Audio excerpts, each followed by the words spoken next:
നൽകിയിരിക്കുകയാണ്. ഈ ജാമ്യം നൽകാനായി സമീപിച്ചത് ഈ ജ്യേഷ്ഠനും അതുപോലെ തന്നെ അമ്മയുമാണ് എന്ന തരത്തിലുള്ള വാർത്തകളാണ് ആദ്യം മുതൽ തന്നെ വന്നിരുന്നത്. ഇപ്പോൾ നമ്മുടെ ഒപ്പം ഉള്ളത് ചെന്താമരയുടെ ജ്യേഷ്ഠന്റെ ഭാര്യയാണ്. ചേച്ചി, ഈ ജാമ്യമായിട്ട് നിങ്ങൾക്ക് എന്തെങ്കിലും ബന്ധമുണ്ട്? ചെന്താമരയാണ് ജാമ്യം, നിങ്ങളുടെ ഭർത്താവോ അമ്മയോ, ചെന്താമരയുടെ അമ്മയോ ആണോ ജാമ്യം നൽകാൻ വേണ്ടി? ഇല്ല, ഞങ്ങൾക്ക് ഈ ജാമ്യം ഇറങ്ങിയതായിട്ട് ഞങ്ങൾക്ക് ഒരൊറ്റ ബന്ധവുമില്ല. ഞങ്ങൾ കൊടുത്തിട്ടുമില്ല, ഞങ്ങൾ ഇറക്കിയിട്ടുമില്ല. അത് എവിടെ വേണമെങ്കിലും ഞങ്ങൾ പറയാം, ഞങ്ങൾ ചെയ്തിട്ടില്ല. ഈ ചെന്താമരയായിട്ട് എന്തെങ്കിലും ബന്ധമുണ്ടോ നിങ്ങൾക്ക്? ഞങ്ങൾക്കൊന്നും, അയാൾക്ക് വർഷങ്ങളായി ഇവിടെ നിന്ന് അങ്ങോട്ട് പോയിട്ട്, ഒരു ലവ് മാരേജ് ആയിരുന്നു, കല്യാണം കഴിഞ്ഞ് പോയിട്ട് കുറേയായി.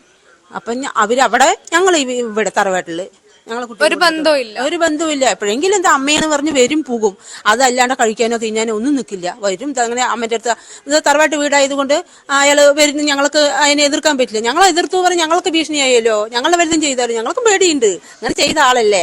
അപ്പൊ അതുകൊണ്ട് ഞങ്ങൾക്ക് നല്ലൊരു പേടിയുണ്ട്. കഴിഞ്ഞ പ്രാവശ്യം വന്ന് ഇതുപോലെ കൊല ചെയ്തിട്ട് വന്നപ്പോൾ ഞങ്ങളായിരുന്നു അതിനെ പിടിച്ചു കൊടുക്കുകയൊക്കെ ചെയ്ത് ഭക്ഷണം പറഞ്ഞ് വന്നിട്ട് കൊടുത്തിട്ടുണ്ടായിരുന്നത്. അപ്പൊ നീ എന്നെ ഒറ്റിക്കൊടുത്തൂലേ എന്നുള്ളത് ആളോ മനസ്സിന്റെ ഉള്ളിൽ നല്ലൊരു വൈരാഗ്യമുണ്ട്. അപ്പൊ അതുകൊണ്ട് ഞങ്ങൾക്ക് ഇവിടെ എപ്പോഴെങ്കിലും ഇങ്ങനെ അമ്മ എന്നുള്ള ഇതിൽ എപ്പോഴെങ്കിലും ഏതെങ്കിലും സമയത്ത് ഇങ്ങനെ വരും, വന്നാൽ അമ്മയുടെ അടുത്ത് 2 വർത്തമാനം പറയും, അപ്പം തന്നെ പോകും. അപ്പം അതുകൊണ്ട് ഞങ്ങൾക്ക് അയാളെ വരണ്ടെന്നോ എടുക്കണ്ടെന്നോ പറയാൻ ഞങ്ങൾക്കും പേടിയുണ്ട്. ഞങ്ങളെ വലുതും ചെയ്താലോ. ഇത്തവണ ജാമ്യത്തിൽ ഇറങ്ങിയിട്ട് ചെന്താമര വന്നിരുന്നു ഇങ്ങോട്ട് തറവാട്ടിലോട്ട്? ജാമ്യത്തിൽ ഇറങ്ങിയിട്ട് അമ്മനെ കാണാൻ എന്താണ് 1 മാസം മുന്നേ വന്നിട്ടുണ്ടായിരുന്നു. വന്നു, കണ്ടു, 5 മിനിറ്റ് വർത്തമാനം പറയും, അപ്പം തന്നെ അയാളുടെ വീട്ടിലേക്ക് പോകും. അല്ലാതെ ഈ ഒളിവിൽ പോയതിനു ശേഷം ഇപ്പോ ഇങ്ങോട്ട് വന്നിട്ടില്ല? അതായത് ഈ കൊലപാതക സുധാകരനെയും അമ്മേനെയും കൊലപ്പെടുത്തിയതിനു ശേഷം ഇയാൾ വന്നിട്ടില്ല. ഇപ്പോ നിങ്ങളാണ് ഇയാൾക്ക് കൂട്ടു നിൽക്കുന്നത്, അല്ലെങ്കിൽ ജാമ്യത്തിനടക്കം നിങ്ങളാണ് എന്ന് പറഞ്ഞിട്ട് വലിയ രീതിയിലുള്ള അതാണ്. ഞങ്ങൾ കൂട്ടിൽ നിന്നിട്ടില്ല, ഞങ്ങൾ ജാമ്യം എടുത്തിട്ടില്ല, ഞങ്ങൾ ഒന്നിനും ഞങ്ങൾ നിന്നിട്ടില്ല. അയാളെ സ്വയം ജാമ്യം എടുത്തു, അയാളെ സ്വയം എന്തായി അയാളെ വന്നിരുന്നിരിക്കുകയാണ്. ഞങ്ങളൊന്നും ഇതിനാളല്ല. ഈ ജനങ്ങൾക്ക് വലിയ രീതിയിലുള്ള ഒരു രോഷമുണ്ട് ചെന്താമരയുടെ അടുത്ത്. അത് ചെയ്തത് വളരെ തെറ്റ് തന്നെയാണ്. ഇത് ചെയ്യാൻ പറഞ്ഞതാണോ ഇത് ചെയ്തത്? ആ കുടുംബത്തിനെ ഇതാക്കി ഞങ്ങൾക്ക് അത് ഭയങ്കര വേദനയുണ്ട്. ഇത് അവർക്ക് സംഭവിച്ചത് നമുക്ക് കുട്ടിയും മക്കളോടെ ഇരിക്കുന്നതല്ല, നല്ല വേദന, നല്ല ഇതുണ്ട്. ഈ ചെയ്തത് അനീതി തന്നെയാണ് ഇത് കാണിച്ചത്. അതിനുള്ള ശിക്ഷ അയാള് പിന്നെ കോടതി എന്താണ് വെച്ച ശിക്ഷ നിലക്കിക്കോട്ടെ, തൂക്കുതണ്ടത്തിലോ ഏത് വിധം വേണമെങ്കിലും അയാൾക്ക് ശിക്ഷ കൊടുത്തോട്ടെ. ഇങ്ങനെ ചെയ്ത ആൾക്ക് ശിക്ഷ കൊടുത്തേ മതിയാവൂ. ഇപ്പോ നാട്ടുകാർ പറയുന്നത് ഒന്നില്ലെങ്കിൽ വധശിക്ഷ നൽകണം, അതല്ലെങ്കിൽ ജനങ്ങൾക്ക് ഇയാളെ വിട്ടു നൽകണം എന്ന തരത്തിലാണ്, ജനങ്ങൾ കൈകാര്യം ചെയ്തോളാം എന്ന തരത്തിലാണ് പറയുന്നത്. നിങ്ങൾക്ക് എന്താണ് പറയാനുള്ളത്? ഞങ്ങൾക്ക് ഇതിൽ ഒന്നും പറയാൻ, ഞങ്ങൾക്ക് ശിക്ഷ അത് ഏത് വിധം വേണമെങ്കിലും ശിക്ഷ അനുഭവിച്ചോട്ടെ, ഇതേ ഞങ്ങൾക്ക് പറയാനുള്ളൂ. ജനങ്ങൾക്ക് വിട്ടുകൊടുക്കുകയാണെങ്കിലും അങ്ങനെ ആയിക്കോട്ടെ, അല്ലെങ്കിലോ ഏത് വിധം വേണമെങ്കിലും അത് ചെയ്തോട്ടെ. ഞങ്ങൾക്കൊന്നും അതിൽ ഇതാകാനോ എടുക്കാനോ അതിന് അയാളെ ഞങ്ങൾക്കത് ഇതേ ഇല്ല. അയാൾ ചെയ്ത ശിക്ഷ അയാൾ തന്നെ അനുഭവിച്ചോട്ടെ. അയാളെ അർഹിക്കാൻ പറ്റാത്ത അതല്ലേ ചെയ്തത്, അപ്പൊ അയാൾ ചാത്താന്തം ചെയ്ത് അയാളെ തന്നെ അനുഭവിച്ചോട്ടെ. അല്ല, നിങ്ങളെ ഭർത്താവിനെ പോലീസ് ചോദ്യം ചെയ്തിരുന്നു?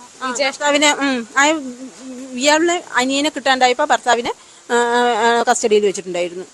അയാളെ കിട്ടാണ്ടാവുമ്പോ ഏട്ടനെയല്ലേ എന്താവുക, പിന്നെ വിട്ട് അയച്ചു പറഞ്ഞു. കിട്ടിയ ശേഷം എല്ലാം ഏട്ടനെ. അമ്മ എന്താണ് പറയുന്നത് ഈ ചെന്താമരയുടെ കാര്യത്തില്? അമ്മ എന്താ വയസ്സായി തള്ളി എന്താ പറയും അതിന് എന്താ നമ്മളെന്താ പറയുക? അതെന്താ ചെയ്തത് തെറ്റ് തന്നെയാണെന്ന് തന്നെ അമ്മ പറയുന്നത്. എല്ലാം നല്ലതെന്ന് പറയാൻ പറ്റില്ലല്ലോ. ഈ ചെയ്തത് വല്ലാത്ത അനീതിയാണല്ലോ കാണിച്ചു കൂട്ടിയത്. ഒരു കുടുംബത്തിനെ ആണല്ലോ അങ്ങനെയാക്കിയത്. നല്ലതെന്ന് പറയുമോ? ഈ ചെയ്തത് തെറ്റ് തന്നെ. അവൻ ചെയ്ത തെറ്റ് അവൻ തന്നെ അനുഭവിക്കട്ടെ, ഏത് വിധം വേണമെങ്കിലും അവൻ അനുഭവിച്ചോട്ടെ, ഇതായിക്കോട്ടെ. നമ്മളൊന്നും ഇതിന് അർഹത എല്ലാം തന്നെയാണ് അമ്മന്റെ അഭിപ്രായങ്ങളും. ഈ ചെന്താമരക്ക് മറ്റാരൊക്കെ ഉണ്ട് ബന്ധുക്കളായിട്ട്?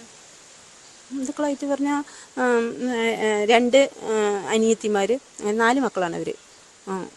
2 ആണും 2 പെണ്ണും. ഒരു അനിയത്തിന് ചാട്ടിയോട് കൊടുത്തിട്ടുണ്ട്, 1 എലവഞ്ചേരി കൊടുത്തിട്ടുണ്ട്. പിന്നെ സ്വന്തക്കാർ ബന്ധുക്കാൻ അവര് അമ്മയായമാരായിട്ട് ഒരു 7-8 മക്കളാണ്. അതൊക്കെ ചെറിയച്ചന്മാരും മാമന്മാരൊക്കെ ആയിട്ട് അവിടെ ഇവിടെയൊക്കെ. ഈ ബന്ധുക്കൾ ആരും ഒരു സഹായവും ചെന്താമരക്ക് ചെയ്യുന്നില്ല, അല്ലെങ്കിൽ ജാമ്യത്തിൽ ഉൾപ്പെടെ ഇറക്കാൻ വേണ്ടിയിട്ട് ഒന്നുമില്ല. അവരൊന്നും ഇതില്ല. ബന്ധുക്കാരോ ആരും ഇതില്ല. ഇയാൾ തന്നെ ഇയാളുടെ സ്വയം അഭിപ്രായത്തിൽ സ്വയം ചെയ്തു കൂട്ടിയതും അതേപോലെ തന്നെ എല്ലാം അയാൾ തന്നെ, അയാളുടെ തന്നിഷ്ടപ്രകാരം അല്ലാണ്ട് ആരും ഇതിന് ഒരു ഇതുമല്ല. ഞങ്ങള് അതിനൊരു കൂട്ടോ ഞങ്ങൾക്ക് അതിന് പറ്റില്ല. ഞങ്ങൾ കുടുംബത്തോടെ ഇരിക്കുന്നതല്ലേ. ഞങ്ങളല്ല അയാളുടെ മനസ്സിന്റെ ഉള്ളിൽ എങ്ങനെയൊക്കെ നമുക്ക് എന്താ അറിയാ. നമുക്ക് അയാളുടെ മനസ്സിനെ വായിച്ചെടുക്കാൻ നമുക്ക് പറ്റില്ലല്ലോ. ഒരു തരത്തിൽ പോലും ഈ ജാമ്യത്തിൽ ഇറക്കുന്നത് ഉൾപ്പെടെ ഒരു തരത്തിലും ചെന്താമരയുമായിട്ട് തങ്ങൾക്ക് യോജിച്ചു പോകാൻ കഴിയില്ല, അല്ലെങ്കിൽ ഒരിക്കലും അവരെ ചെന്താമരയെ അംഗീകരിച്ചിട്ടില്ല.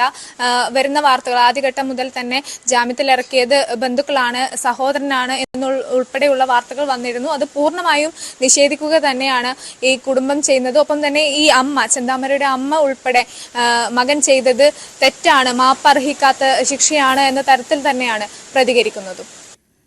ഷംനയാണ് ഈ ചെന്താമരയുടെ കുടുംബവുമായി സംസാരിച്ചത്. മറ്റ് വാർത്തകളിലേക്ക് പോകാം.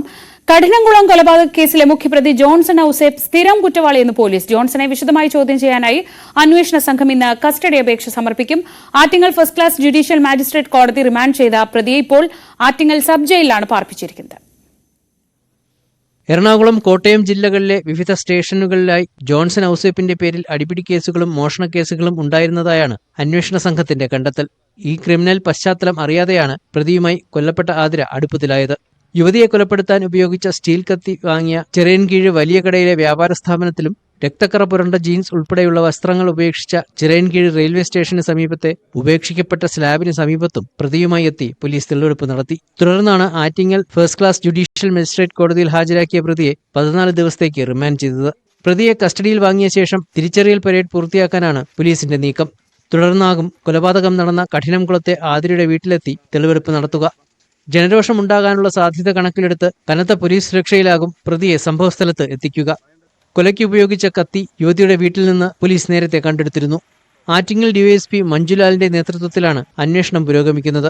കുടുംബത്തെ ഉപേക്ഷിച്ച് തനിക്കൊപ്പം ഇറങ്ങിവരാൻ വിസമ്മതിച്ച ആതിരയെ കഴിഞ്ഞ 21-ന് രാവിലെയാണ് ജോൺസൺ ഔസേപ്പ് വീടിനുള്ളിൽ കടന്ന് ബലപ്രയോഗത്തിലൂടെ കുത്തിക്കൊലപ്പെടുത്തിയത്.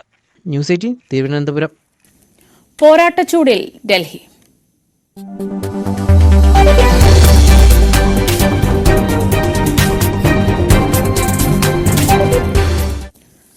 ഡൽഹിയിൽ തെരഞ്ഞെടുപ്പ് ചൂട് അതിന്റെ ഉച്ചസ്ഥായിലേക്ക് എത്തുന്നു. യമുന നദിയിൽ ഹരിയാന സർക്കാർ വിഷം കലർത്തുന്നു എന്ന പ്രസ്താവനയിൽ അരവിന്ദ് കെജ്രിവാൾ ഇന്ന് തെരഞ്ഞെടുപ്പ് കമ്മീഷന് തെളിവ് നൽകണം. രാത്രി 8 മണിക്ക് മുൻപായി തെളിവ് നൽകാനാണ് കമ്മീഷന്റെ നിർദ്ദേശം. കോൺഗ്രസിന്റെ പ്രകടന പത്രിക ഇന്ന് പുറത്തിറങ്ങും. ഡൽഹിയിൽ നിന്ന് ER രാഗേഷ് വിശദ വിവരങ്ങളുമായി നൽകുന്ന റിപ്പോർട്ടിലേക്ക്. യമുന നദി ഡൽഹി തെരഞ്ഞെടുപ്പിൽ സജീവ ചർച്ചാ വിഷയമാണ്. കാരണം അരവിന്ദ് കെജ്രിവാളാണ് കഴിഞ്ഞ ദിവസം ഡൽഹിയിലേക്ക് വരുന്ന വെള്ളത്തിൽ ഹരിയാന സർക്കാർ വിഷാംശം കലർത്തുന്ന തരത്തിലുള്ള പരാമർശം നടത്തിയത്. അതോടുകൂടി യമുന ഒരു രാഷ്ട്രീയ വിഷയമായി മാറിയിരിക്കുകയാണ്. കാരണം ഈ തെരഞ്ഞെടുപ്പ് പ്രചാരണത്തിന്റെ ആദ്യഘട്ടം മുതൽ കോൺഗ്രസും BJPയും കേജ്രിവാളിനെതിരെ ആം ആദ്മി പാർട്ടിക്കെതിരെ ഉന്നയിച്ച പ്രധാനപ്പെട്ട ആരോപണം 2020 ആം ആദ്മി പാർട്ടിയുടെ പ്രകടന പത്രികയിലെ പ്രധാനപ്പെട്ട വാഗ്ദാനമായിരുന്നു യമുന നദി നവീകരിക്കും, മലിനീകരണം ഒഴിവാക്കുമെന്നുള്ളത്. പക്ഷേ ഒന്നും ചെയ്യാൻ കേജ്രിവാളിന് സാധിച്ചില്ല എന്ന ആദ്യം മുതൽ ആരോപണമായി അവർ ഉയർത്തുന്നുണ്ട്. പക്ഷേ കേജ്രിവാൾ കഴിഞ്ഞ ദിവസം ഈ വിഷയത്തിൽ പരസ്യമായി പ്രതികരിച്ചുകൊണ്ട് രംഗത്ത് വന്നതോടുകൂടി പ്രത്യേകിച്ച് ഡൽഹി ജലബോർഡിലെ ഉദ്യോഗസ്ഥരുടെ നിലപാടാണ് ഇത്തരത്തിൽ വിഷാംശം കലർന്ന ജലം ഡൽഹിയിലേക്ക് പ്രവേശിക്കാതിരിക്കാൻ കാരണം. അല്ലെങ്കിൽ ഡൽഹിയിൽ വലിയ സംഭവങ്ങൾ ഉണ്ടായതിനെ, പ്രത്യേകിച്ച് ഡൽഹിയിലെ നിവാസികൾ അതിന്റെ ദുരിതം അനുഭവിച്ചതിനെ എന്ന പ്രതികരണം അരവിന്ദ് കെജ്രിവാൾ നടത്തുകയുണ്ടായി. ഇതാണ് ഇപ്പോൾ വലിയ ചർച്ചകൾക്ക് വഴിവെച്ചിരിക്കുന്നത്. ഏതായാലും തെരഞ്ഞെടുപ്പ് കമ്മീഷനെ സമീപിച്ചത് കോൺഗ്രസ് നേതാവ് സന്ദീപ് ദീക്ഷിത്തും BJP നേതാക്കളുമാണ്. കേജ്രിവാളിനെതിരെ നടപടി വേണമെന്ന ആവശ്യം ഇവിടെ ഉന്നയിക്കുന്നുണ്ട്. മാത്രവുമല്ല BJP ആവശ്യപ്പെടുന്ന പ്രധാനപ്പെട്ട കാര്യം കേജ്രിവാളിനെ, ഇത്തരം അടിസ്ഥാനരഹിതമായ ആരോപണം ഉന്നയിക്കുന്ന കേജ്രിവാളിനെ പ്രചാരണത്തിൽ നിന്ന് വിലക്കണമെന്ന ആവശ്യമാണ് അവർ ഉന്നയിക്കുന്നത്. ഏതായാലും ഈ വിഷയത്തിൽ കമ്മീഷൻ ഇടപെട്ടിരിക്കുന്നു. കമ്മീഷൻ ഇപ്പോൾ പറഞ്ഞിരിക്കുന്ന പ്രധാനപ്പെട്ട കാര്യം തെളിവുകൾ നിരത്തണം കേജ്രിവാൾ എന്നുള്ളതാണ്. തെളിവുകൾ ഹാജരാക്കണം 8 മണിക്ക് മുൻപായി, രാത്രി 8 മണിക്ക് മുമ്പായി തെളിവുകൾ ഹാജരാക്കണമെന്നാണ് ഇപ്പോൾ കമ്മീഷൻ ആവശ്യപ്പെട്ടിരിക്കുന്നത്. ഏതായാലും കേജ്രിവാൾ എന്ത് തെളിവ് നിരത്തുമെന്നുള്ളത് പ്രധാനപ്പെട്ട കാര്യമാണ്. ഏതായാലും മുഖ്യമന്ത്രി അതിഷിയും സമാനമായ പരാമർശം നടത്തിയിട്ടുണ്ട്. പക്ഷേ അത് വിഷാംശം എന്നല്ല അതിഷി ചൂണ്ടിക്കാണിച്ചിരിക്കുന്നത്. മറിച്ച് അമോണിയ കലർന്ന വെള്ളം ഡൽഹിയിലേക്ക് വരുന്നുണ്ട്. അത് ഹരിയാനയിൽ നിന്നുള്ള വ്യാവസായിക മാലിന്യങ്ങൾ ഇത്തരത്തിൽ വരുന്നുണ്ട്. അത് തടയാൻ ഹരിയാന സർക്കാർ ഒരു നടപടിയും സ്വീകരിക്കുന്നില്ല. മാത്രവുമല്ല ഇതൊക്കെ ഈ വെള്ളം ശുദ്ധീകരിക്കുന്ന ശേഷിയുടെ 10 മടങ്ങാണ് ഡൽഹിയിലേക്ക് മലിനജലം വരുന്നത്. അതൊരു യാഥാർത്ഥ്യമാണ്. അപ്പോൾ കമ്മീഷൻ ഇക്കാര്യത്തിൽ ഇടപെടണമെന്ന് ആവശ്യപ്പെട്ടുകൊണ്ട് ഇന്നലെ അതിഷി കമ്മീഷനെ കണ്ടിരുന്നു. അങ്ങനെ വാദപ്രതിവാദങ്ങൾ ഈ വിഷയത്തിൽ തുടരുകയാണ്. അമിത്ഷാ തന്നെ ഇന്നലെ കേജ്രിവാൾ എന്ത് വിഷാംശം കലർത്തിയെന്ന് പറയാൻ തയ്യാറാകണമെന്ന് ആവശ്യപ്പെട്ടു. ലഫ്റ്റനന്റ് ഗവർണർ ഈ വിഷയത്തിൽ ഇടപെട്ടു. ലഫ്റ്റനന്റ് ഗവർണർ ഇത്തരത്തിൽ 2 സംസ്ഥാനങ്ങളെ ബാധിക്കുന്ന വിഷയത്തിൽ, ജനങ്ങളെ ആശങ്കയിലാക്കുന്ന ഒരു വിഷയത്തിൽ ഇത്തരം പരാമർശങ്ങൾ നടത്തരുത്, നേതാവിനോട് ഇക്കാര്യം പറയണം എന്നാണ് അതിഷിക്ക് അയച്ച കത്തിൽ പറയുന്നത്. അങ്ങനെ വലിയ വാദപ്രതിവാദങ്ങൾ ഈ വിഷയത്തിൽ നടക്കുന്നു. ഏതായാലും അവസാന ലാപ്പിലേക്ക് കടക്കുമ്പോൾ യമുന വരും ദിവസങ്ങളിലും കത്താൻ തന്നെയാണ് സാധ്യത.